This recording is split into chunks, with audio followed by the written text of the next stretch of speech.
कई बार हम जिन नेताओं को दिन भर टीवी पर देखते रहते हैं लगने लगता है कि हम सब कुछ उनके बारे में जानते हैं, मगर एक बार फिर से अमित शाह के बारे में जानने की जरूरत है। प्रधानमंत्री से 14 साल छोटे हैं, इस वक्त 54 साल उम्र है। अमित शाह और प्रधानमंत्री के रिश्ते को समझना है तो कुछ तस्वीरें दिखाना चाहता हूं। राजनीतिक रिश्ते का यह विजुअल ऑर्डर है। आप जब भी अमित शाह को प्रधानमंत्री का स्वागत करते देखें, एक किस्म की औपचारिकता दिखेगी, वो हर बार दिखेगी। प्रधानमंत्री कार से उतरते हैं और अमित शाह चुपचाप एक सामान्य कार्यकर्ता की तरह अंग वस्त्र पहनाकर गुलदस्ता देते हैं। आप कभी भी इसमें हेर फेर नहीं देखेंगे। जब भी देखेंगे एक ही किस्म की औपचारिकता नजर आएगी। अमित शाह और नरेंद्र मोदी 1987 से एक दूसरे को जानते हैं। उनके रिश्ते में कितनी अनौपचारिकता होगी, लेकिन बाहर यानी कैमरे के सामने इस तरह की तस्वीर को देखकर आप समझ सकते हैं कि दोनों में बॉस कौन है, नेता कौन है। मैंने ये तस्वीर आपको इसलिए दिखाई क्योंकि पिछले 5 साल में मैंने हमेशा ये नोटिस किया है कि अमित शाह नरेंद्र मोदी का स्वागत औपचारिक तरीके से ही करते हैं। यह विजुअल भले ही कुछ सेकंड का हो और हमेशा इस स्वागत के बाद की बड़ी घटनाओं के कवरेज में गायब हो जाता हो, लेकिन मैंने हमेशा देखा है कि दुनिया की नजर में बराबर देखे जाने वाले इन दो नेताओं में नेता कौन है। इस मुलाकात की खास बात यह भी होती है कि प्रधानमंत्री भी ऐसे मिलते हैं जैसे अमित शाह को नहीं जानते हों। अमित शाह भी ऐसे स्वागत करते हैं जैसे प्रधानमंत्री से डरते हों, लजाते हों। राजनीति और मीडिया के छात्र इसे अलग से नोट करें कि पब्लिक लाइफ में किस हद तक औपचारिक और अनुशासित होना पड़ता है। इसलिए शुरुआत में मैंने इसे विजुअल ऑर्डर कहा, यानी दृश्य व्यवस्था। दोनों एक दूसरे के लिए जो भी हैं, मगर कैमरे के सामने वे हमेशा इसी तरह से दिखेंगे, एक नेता दूसरा फॉलोअर। अमित शाह और नरेंद्र मोदी की खास बात यह भी है कि दोनों एक दूसरे का रास्ता क्रॉस नहीं करते हैं, काटते नहीं हैं। क्या आपको याद है कि अमित शाह इन 5 सालों में अमेरिका गए हों, लंदन गए हों, यहां वहां विदेश दौरों पर गए हों और वहां भाषण दे रहे हों? पिछले 5 साल में क्या आप एक भी ऐसी घटना बता सकते हैं? मुझे याद नहीं है। अमित शाह को पता है कि उनकी हद क्या है, कहां उन्हें जाना है और कहां प्रधानमंत्री को जाना है। उन्हें जानने वाले कहते हैं कि वे मुगालता नहीं पालते हैं, कंफ्यूजन में नहीं रहते अपने बारे में। उन्हें याद रहता है कि वे अमित शाह हैं, नरेंद्र मोदी उनके नेता हैं। 1987 से अमित शाह और नरेंद्र मोदी एक दूसरे को जानते हैं। अहमदाबाद के गांधी रोड पर चंद्रविलास रेस्तरां दोनों की स्मृतियों में आज भी याद है। जगह होगी उसकी, 120 साल पुराना है चंद्रविलास रेस्तरां। इस रेस्तरां में महात्मा गांधी और सरदार पटेल के आने की तस्वीर है, राज कपूर और अमिताभ बच्चन की भी। आग लग जाने के कारण अब यह पुराने जैसा तो नहीं रहा, मगर इस रेस्तरां की इनकी जिंदगी में एक छोटी सी जगह है। यहां की चाय और जलेबी के बीच एक दिन अमित शाह ने नरेंद्र मोदी से कह दिया था कि आप भारतीय जनता पार्टी के भविष्य हैं, एक दिन आप भारत के प्रधानमंत्री बनेंगे। उस वक्त नरेंद्र मोदी गुजरात के मुख्यमंत्री भी नहीं बने थे। बातचीत वाली यह जानकारी मैंने शीला भट्ट के लेख से ली है। थोड़ी मेहनत यह की कि चंद्रविलास रेस्तरां की तस्वीर आपके लिए मंगवा ली। इन दोनों ने तभी से गुजरात के बाहर की दुनिया को समझने का प्रयास शुरू कर दिया। जब तक आडवाणी 2009 में नाकाम नहीं हुए, दोनों ने अपने नेता का रास्ता नहीं काटा। ये रास्ता नहीं काटते, अपना बनाते हैं। उनके नाकाम होने के बाद से ही मोदी शाह की जोड़ी भाजपा की राजनीति में उभरने लगती है और फिर उसके सामने न जानो कितनों का रास्ता कट जाता है। सुशील मोदी को आप याद होगा, राजकोट में जयप्रकाश नारायण की सभा हो रही थी, उसमें सुशील मोदी आए थे, तब उनकी काफी अहमियत थी। अमित शाह अहमदाबाद से बस पकड़कर राजकोट गए थे जेपी को देखने। स्मृतियों की भी अपनी सीमा होती है। इंटरनेट पर अमित शाह के बारे में काफी कुछ पढ़ने को मिलेगा। इंडियन एक्सप्रेस में 25 जनवरी 2016 के दिन छपा शीला भट्ट का लेख आप पढ़ सकते हैं। शीला भट्ट ने उस लेख में लिखा था कि अमित शाह को बीजेपी का अध्यक्ष इसलिए बनाया गया है क्योंकि वे हिंदुत्व और राष्ट्रवाद को लेकर संकोच नहीं करते हैं, पीछे नहीं हटते हैं। 2016 के बाद की राजनीतिक घटनाएं और टेलीविजन कवरेज से आप इस बात का मिलान कर सकते हैं। अमित शाह एक समृद्ध परिवार से आते हैं, काफी भरा पूरा अमीर परिवार है। मानसा में उनकी पुश्तैनी घर है जो हेरिटेज है। 1980 में राजनीति में आने से पहले उनका पीवीसी पाइप का बिजनेस था, जिसे राजनीति में आने के बाद उन्होंने छोड़ दिया। बाद में उनके बेटे का एक विवाद हुआ, वो अलग बिजनेस है। अमित शाह के दादा स्टॉक मार्केट से जुड़े थे, तब वो स्टॉक मार्केट से जुड़े थे। सोचिए, सन 2000 में Ahmedabad district cooperative bank limited का अध्यक्ष बने और उसे सफलतापूर्वक चलाया। शायद बिजनेस के इन अनुभवों के कारण हो सकता है उन्हें वित्त मंत्रालय मिल जाए। अमित शाह खुद को चिपकू कहते हैं, वो इसलिए कि अपने लक्ष्य से चिपक जाते हैं। शीला भट्ट ने लिखा है कि अमित शाह मानते हैं कि अगर 2010 में कांग्रेस ने उन्हें जेल नहीं भेजा होता तो वे राजनीति के केंद्र में नहीं आते। जेल में उन्होंने कांग्रेस को हराने का प्रण लिया और इस वादे को पूरा करने के लिए 2014 में यूपी को चुना। 2014 में जब सब बीजेपी को यूपी में 40 सीट भी नहीं देते थे, तब अमित शाह 73 ले आए।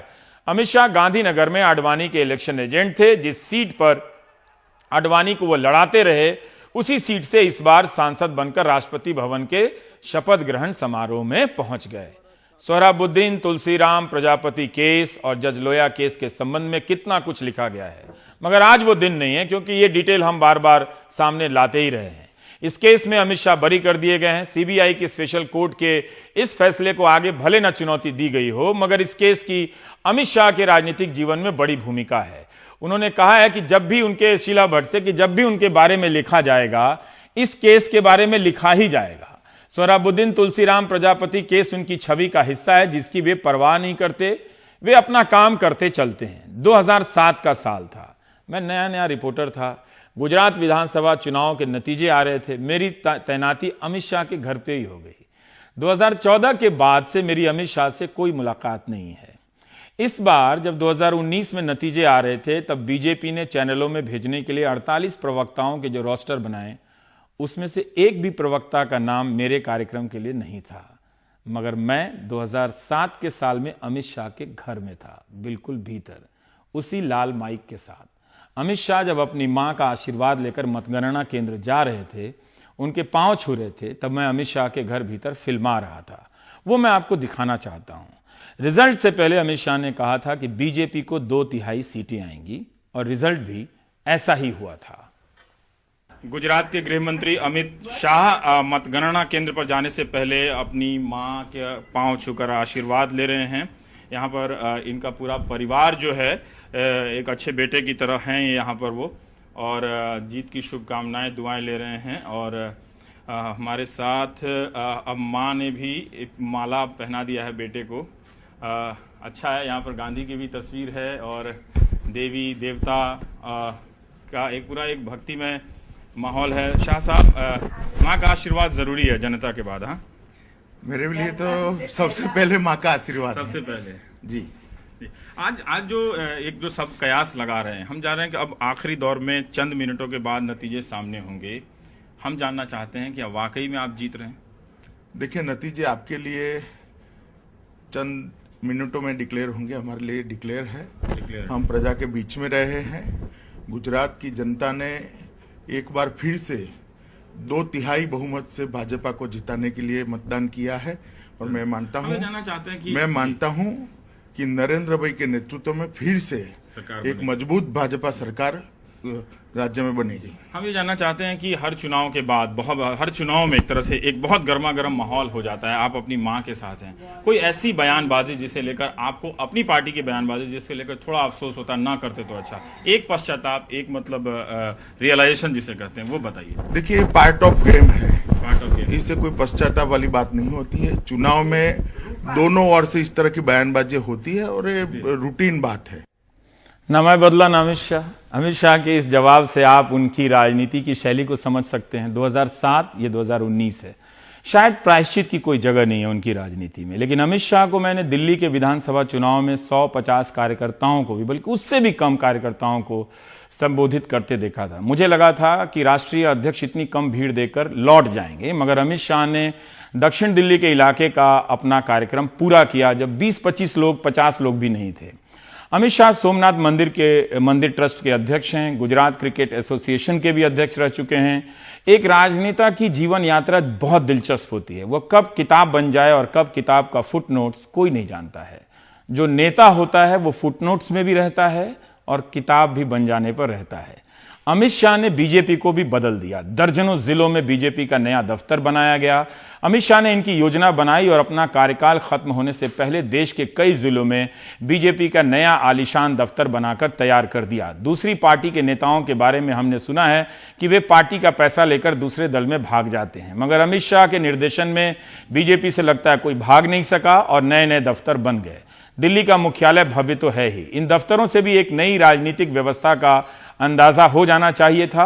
अमित शाह के ने कार्यकर्ताओं से कहा है कि अपने प्रदर्शनों गतिविधियों का पूरा रिकॉर्ड रखें ताकि आने वाली पीढ़ी के लोग उसे देख सकें, रिसर्च कर सकें, क्योंकि जुबानी इतिहास पर कोई यकीन नहीं रखता है। शीला भट्ट के लेख में यह लाइन पढ़कर भी हैरानी हुई। इतिहास के मूल विषयों को जुबानी तौर पर बदल देने वाले अमित शाह और उनकी पार्टी की रणनीति इतिहास में तथ्यों और सोर्स को कितनी गंभीरता से लेती है, यह इतिहासकार सुनकर उन्हें कितना संतोष होगा।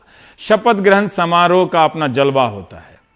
आम लोगों के जीवन से जुड़े मंत्रालयों को हम मीडिया वाले कितना महत्व देते हैं। सोचिए, देश भर में सूखा है मगर जल संसाधन मंत्रालय किसे मिला, क्या इसे लेकर कोई चर्चा है?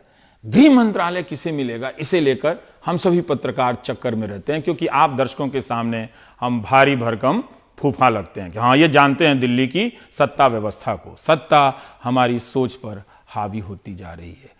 उस सोच तक सत्ता पहुंचती है कैसे, इसकी एक मिसाल है ये शपथ ग्रहण समारोह। हजारों मेहमानों से भरे राष्ट्रपति भवन का यह प्रांगण किसी टीवी सीरियल के सेट की तरह लग रहा है।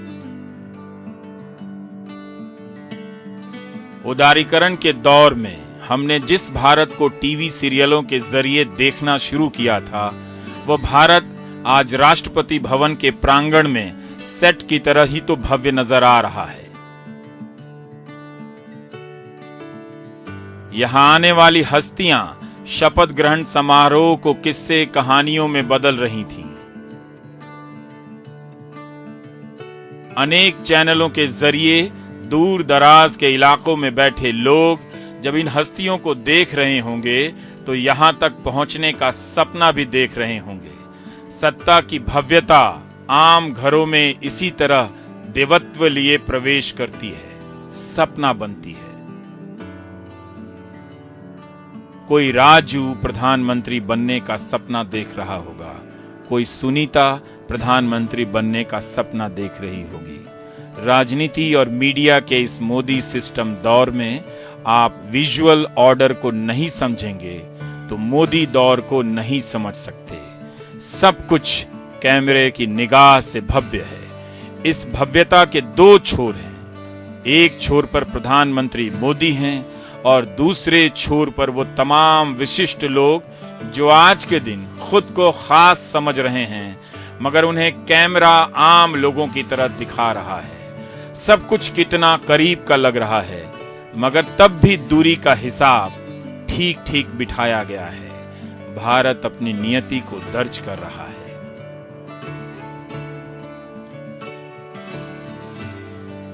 उसने देखा तो बहुत कुछ है, मगर ऐसा बहुत दिनों बाद देखा है। बहुत कुछ पहली बार देख रहा है, बहुत कुछ शायद आखिरी बार के लिए। लोकतंत्र का पर्व खत्म हो गया है, अब एक और पर्व शुरू हो रहा है। दिल्ली की तपती दोपहरी से गर्म हुई हवा जाने क्या जादू लेकर शाम को बहने लगी होगी कि जब खुले आसमान के नीचे बैठे ये आम लोग तेज गर्मी की शिकायत किए बगैर अपने आप को खुशकिस्मत बता रहे होंगे। यही वो दृश्य है जिसके बारे में मैं बात कर रहा था, मोदी सिस्टम का विजुअल ऑर्डर। ताकतवर गाड़ियों से आती सत्ता आती तो हर बार थी, मगर अब इन गाड़ियों के आने का अंदाज बदल गया है।